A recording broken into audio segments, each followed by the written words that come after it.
Hello everyone, সবাই কেমন আছো? অনেক দিন পর ব্লগ পোস্ট করছি, মাঝখানে ব্যস্ত থাকার কারণে ব্লগ পোস্ট করতেই পারছিলাম না। কালকে সন্ধ্যার দিকে চলে গেছিলাম লেক মলে 7:30 এরকম নাগাদ। আর কালকে আমি মন ভরে সাজগোজ করেছিলাম, নিজেকে দেখে নিজেরই খুব ভালো লাগছিল। তো লেক মলে যাওয়ার কারণটা হলো বন্ধুর সাথে আড্ডা দেওয়া, গল্প করা। অনেক দিন আমরা বেরোই না, দেখা করা হয় না। তো কালকে আমরা ফ্রি ছিলাম, সাডেন প্ল্যানে কিন্তু আমরা মিট আপটা করি। তো সীতামা আসতে পারিনি, যেহেতু ওর একটা কাজ ছিল। তবে তোরা দেখা করে নে, পরের বার দেখা করবো। তো আমাদের আড্ডা মারা বেস্ট জায়গা হচ্ছে আমাদের লেক মলের টি জাংশন। সেখানে আমরা কি গরম গরম চা নিয়ে নিয়েছিলাম। আর আমি বাইরে বেড়ায় দুধ চা খাই, ব্ল্যাক কফি খাই না, তোমরা ব্লগে দেখিয়েছো। আর তারপর নিয়েছিলাম পিৎজা যে কবে লাস্ট খেয়েছিলাম আমি নিজেরও মনে নেই। তো একটু করে পিৎজা নিয়ে খেয়েছিলাম, যতটা না খাওয়ার চেষ্টাই করি। তারপর ওখানে কিছুক্ষণ সময় কাটিয়ে গল্প করে ছবি তুলে বেরালাম জুডিওতে গেলাম।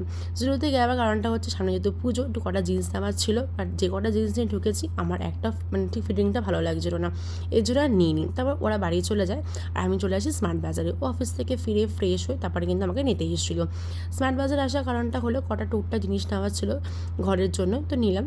তা দেখা যাক আর কি নেবো। তো অনেক রাত্রি হয়ে যায়, 9:30 এরকম নাগাদ বাজে। তো ফাঁকাই ছিল। তারপর মল থেকে বেরিয়ে সোজা চলে গেছিলাম দিদির বাড়িতে। দিদির বাড়িতে 1 ঘন্টা মতো কিছুক্ষণ গল্প করলাম। তো চলো 10:30 মতো বাজে, বাড়ি যাবো। আর এই ব্লগটা এটুখানি। তোমাদের ভালো লাগলে লাইক কমেন্ট সাবস্ক্রাইব করো। দেখা হবে নেক্সট ব্লগে। টাটা।